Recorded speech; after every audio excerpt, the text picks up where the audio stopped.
Now entering my Little Bo Peep, Little House on the Prairie, Laura Ingalls Wilder era.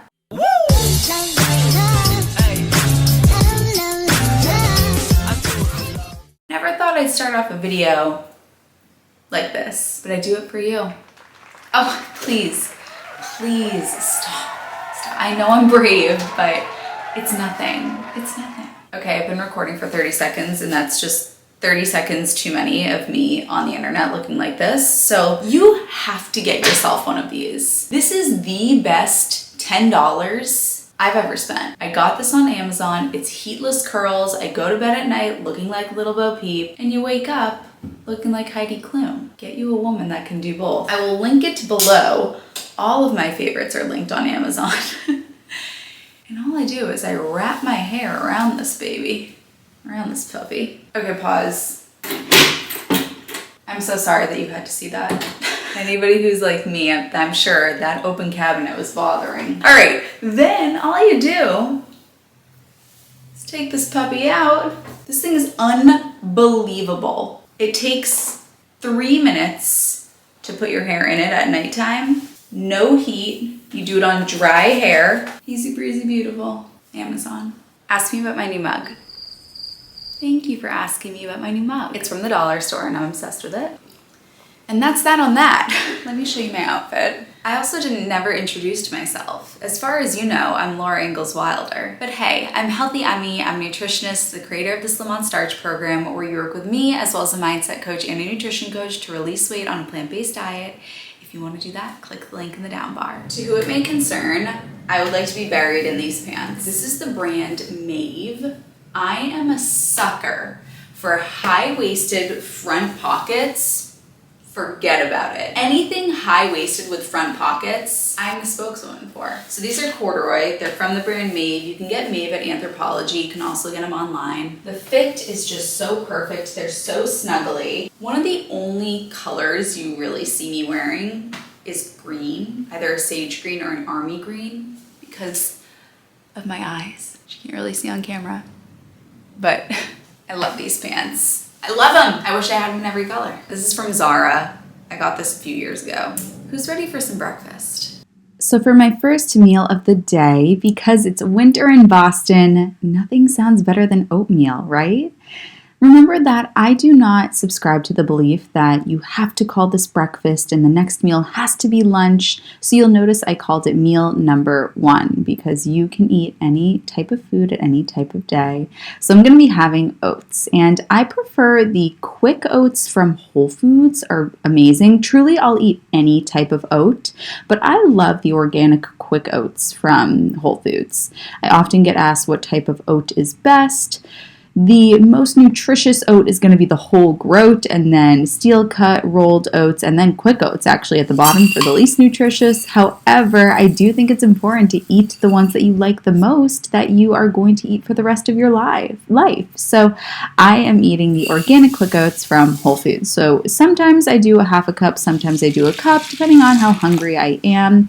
Today I did a cup with a cup of water and another cup of water. Again, you can use plant milk if you would like to. I just make them with water. Then I'm adding on some tahini, and then I'm also going to add on some banana. You want to make sure that your banana is nice and spotty for maximum digestion. I know that some people do like to eat green bananas and they talk about the resistant starch, but a spotty banana just tastes so much sweeter and digests so much better. I kind of have this weird thing with bananas, like I can't just bite into one. Too much banana gives me the heebie-jeebies, but I love banana in my oatmeal, so riddle me that. Some psychologist explained to me why biting into a banana gives me the willies, but having some in my oatmeal, it's just fine. That'll do just fine. And then I'm adding on my seed mix. My seed mix is a combination of cinnamon, ground flaxseed, chia seeds, sunflower seeds, hemp seeds, equal parts of each, and then putting on a little bit more tahini.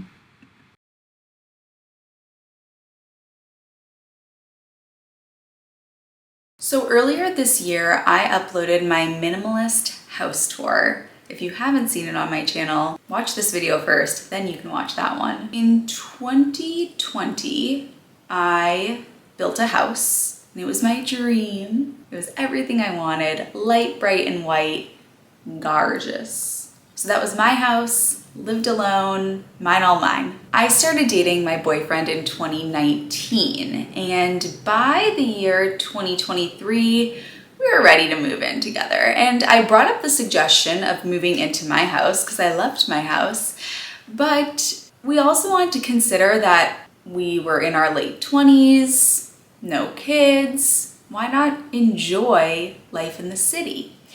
If you're not familiar with Boston, Boston is not the type of city where you can have a really nice house in the city. I know that in other cities that's the case, but Boston's just not like that. And my house, my brand spanking new house that I loved, was pretty far from the city, and my boyfriend lived in Boston. And so it was a drive to get to him, and I was kind of in the middle of nowhere. So we had a decision in front of us. We could keep my house and he could move into my house, which was out in the middle of nowhere in our late 20s, or we could enjoy this period that we're never ever going to get back, you know, the pre-kids era, in the city, and we could live in an apartment in a really great part of Boston, which is the Seaport District, and enjoy it, and our friends are here, and have some fun and live a little, knowing that our forever home, it's not going anywhere, it's gonna be waiting for us, and we can get our home together when the time is right. Do I miss my home? You bet your bottom dollar I do. Every day I miss my house. I loved my house. It was so beautiful. It was a great aesthetic. It was perfect for content creation, and I do miss it. But with every decision that we make, there's going to be a pros and cons list. There was reason to stay in my house and there was reason to sell my house. And so I decided to sell it. And that wasn't an easy decision to make, but I do know that if I didn't give myself this opportunity to live in the city with my boyfriend, I would have regretted that. I really think I would have looked back on my life and thought, man, I could have just spent a few years living in the city and enjoying it. Why didn't I do that? So I sold my house to a wonderful family, a little girl, a great school system, and I'm happy that they have such a beautiful house to live in. I do miss my house, but I'm at peace with that. And I very much look forward to when we move on from this chapter of being in the city. I really like change. I like living in new houses,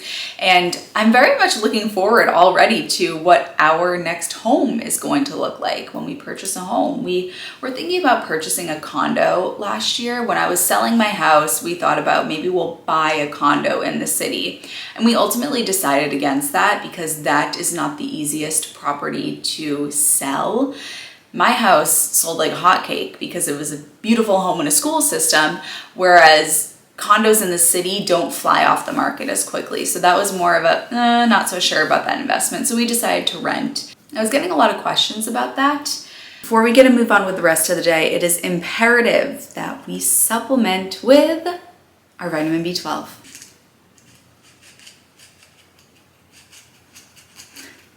Where are you? There we go.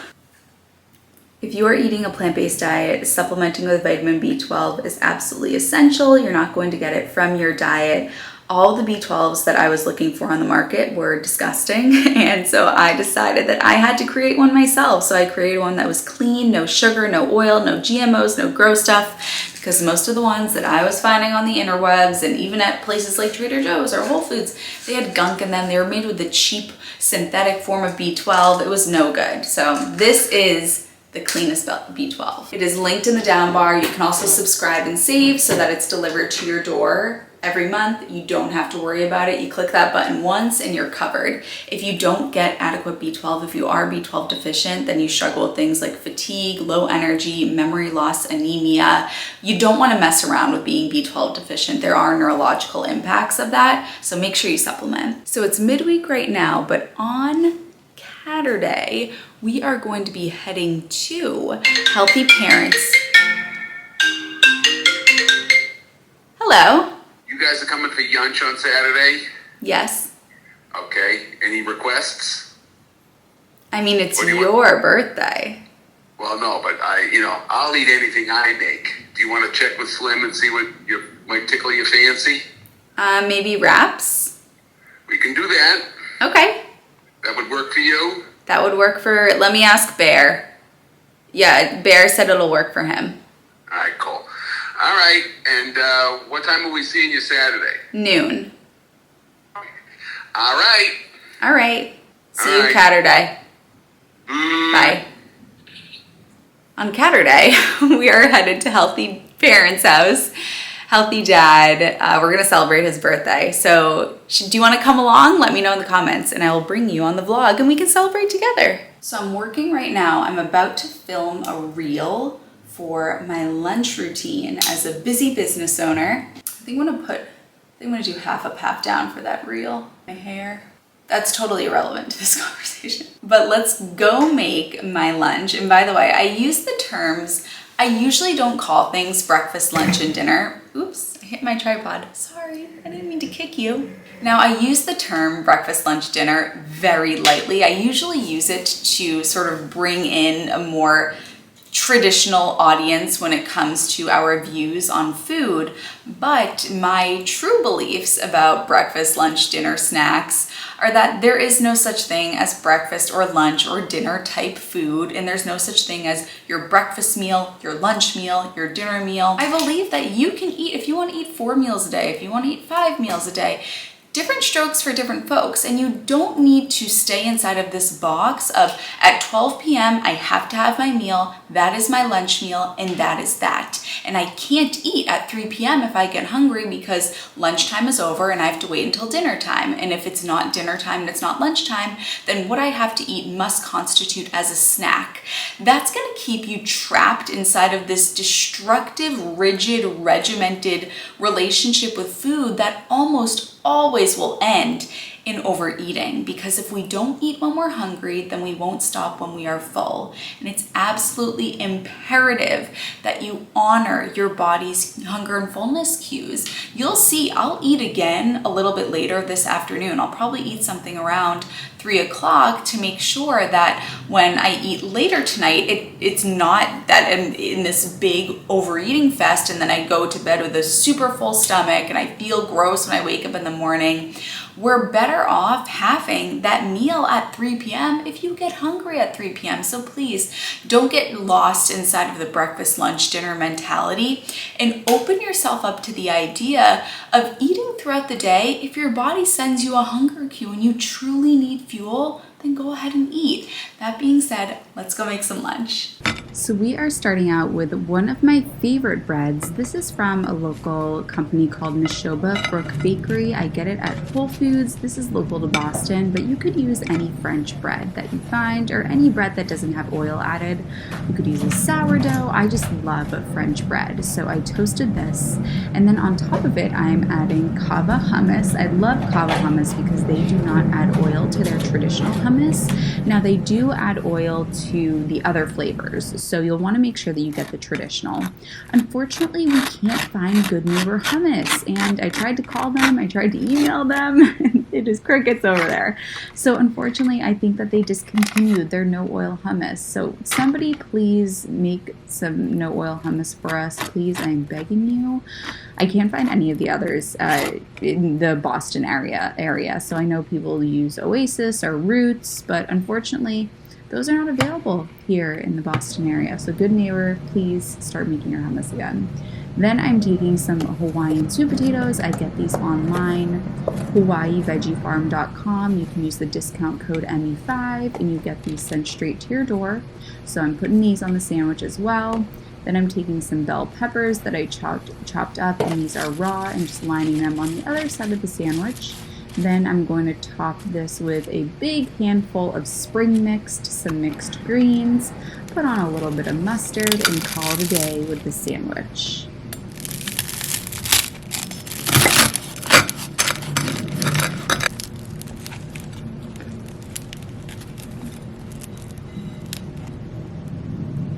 So since absolutely nobody asked, I thought I would give a little apartment update. So I actually moved Mega Couch back toward the corner of the apartment.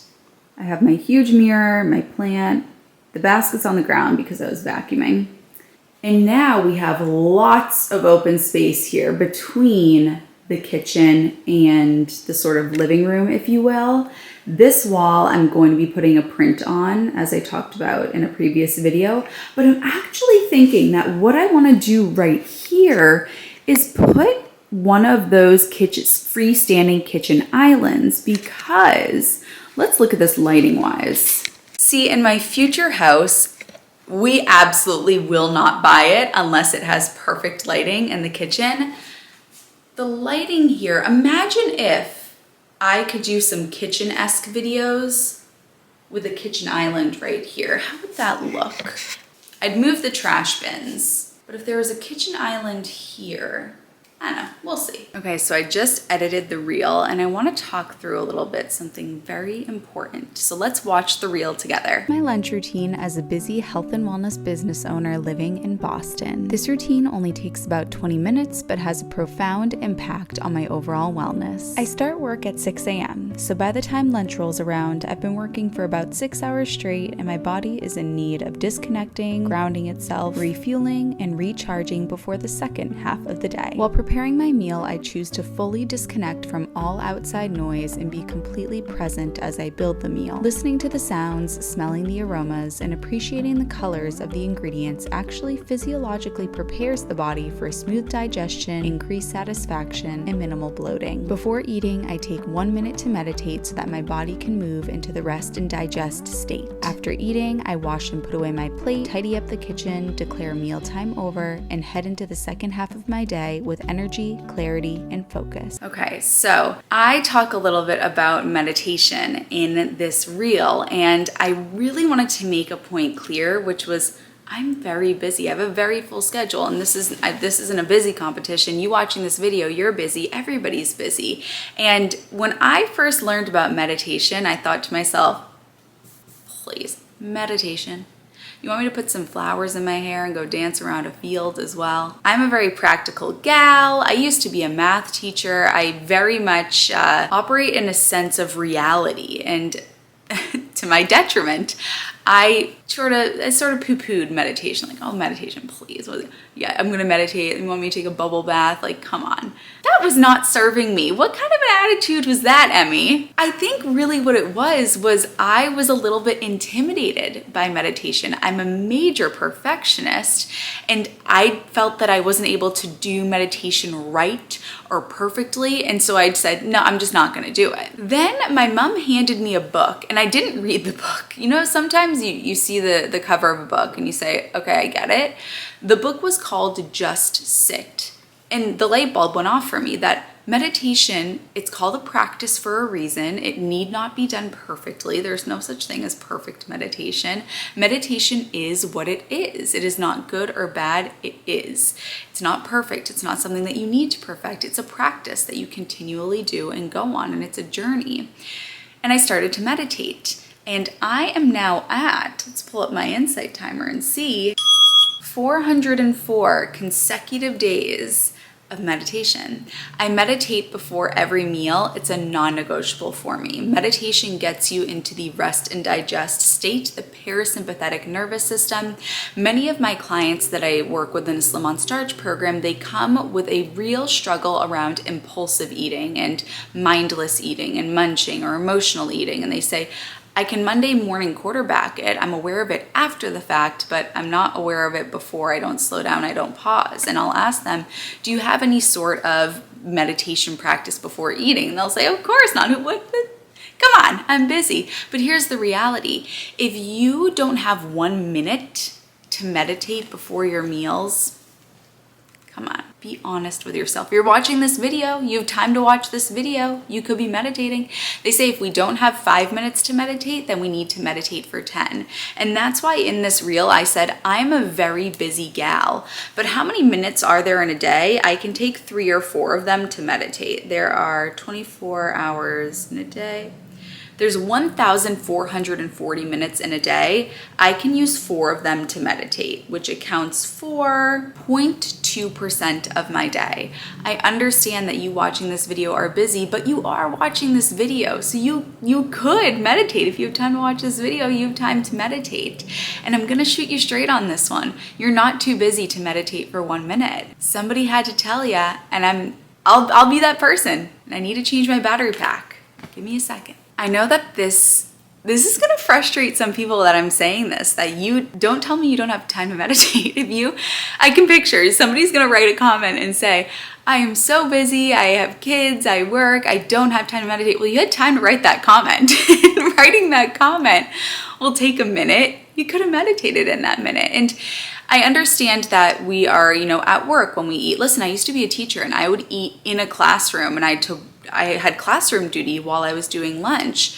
And I've thought about what would I have done in those scenarios if meditation was a part of my life at that time. And I know what I would have done. Before I would eat my meal, I would take a few moments, I would close my eyes, breathe in, and then I would eat. And even that counts as meditation. Meditation is not sitting like a Buddha and putting on yoga pants and sitting on your yoga mat and spending 30 minutes doing a meditation. What I just did constitutes as meditation. That deep breath in and out, that counts.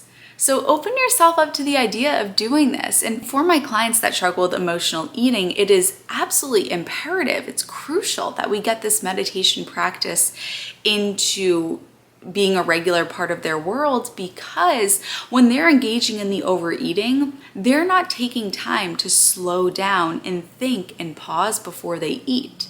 So if you get into this habit and this routine, like I showed you, I have over 400 days of meditating before each meal. So now food doesn't just make its way into my mouth mindlessly and out of nowhere.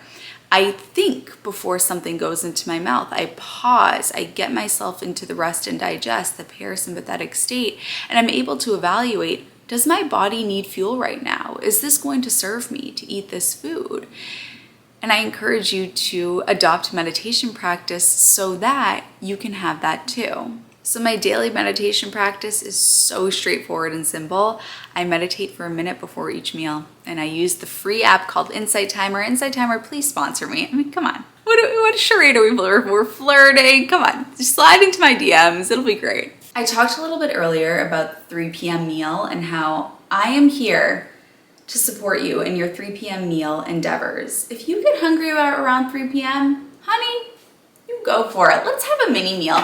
I have no idea what we're gonna have. We're gonna piece something together. We're gonna make a healthy bowl here. This is part of the beauty of the Slim on Starch program, is in the Slim on Starch program, I give you tons of recipes. If you wanna do recipes, go for it.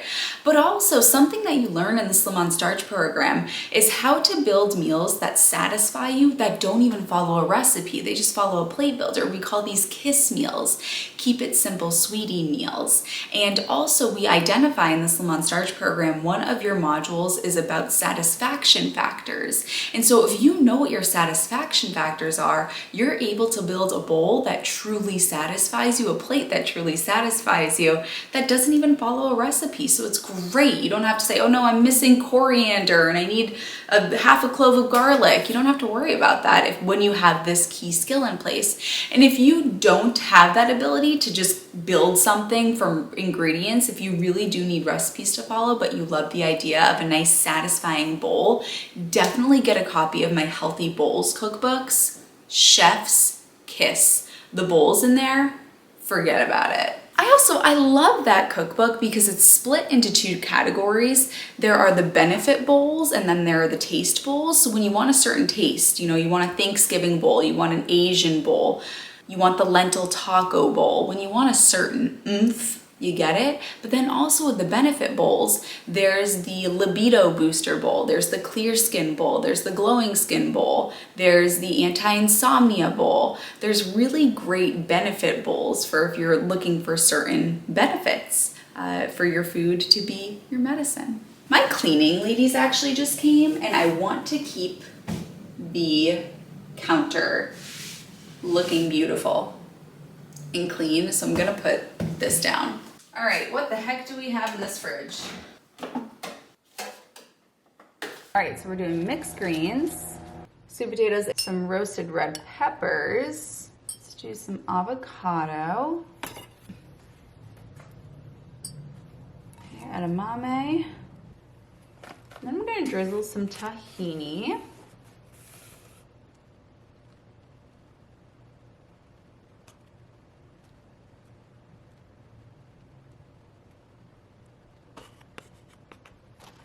And then I have this seed mix. This is actually everything but the bagel seasoning from Spiceology plus nutritional yeast. I'll add that on top. How gorgeous is that? How easy is that, Ina Garden? After I eat this and finish up work for the day, I'm going to make a batch of my lentil soup from the Healthy Soups cookbook. And I seriously need to hide that from my significant other. He's coming home tonight. He will eat the whole thing. So I need to make it and I need to hide it. The Healthy Soups cookbook has my heart. You can get that in the down bar as well. That lentil soup recipe. If you made it to this point of the video, I want you to comment the word rebel. Because I want you to be a rebel against the idea that you can only eat a snack. If it's 3 p.m., it has to be a snack. Honey, no. If you're hungry, have a little meal. If you want to work with me in the Slim on Starch program, I would love to help you. It would be my honor. So please click the link in the down bar. I love you, honeys, and I'll see you in my next video.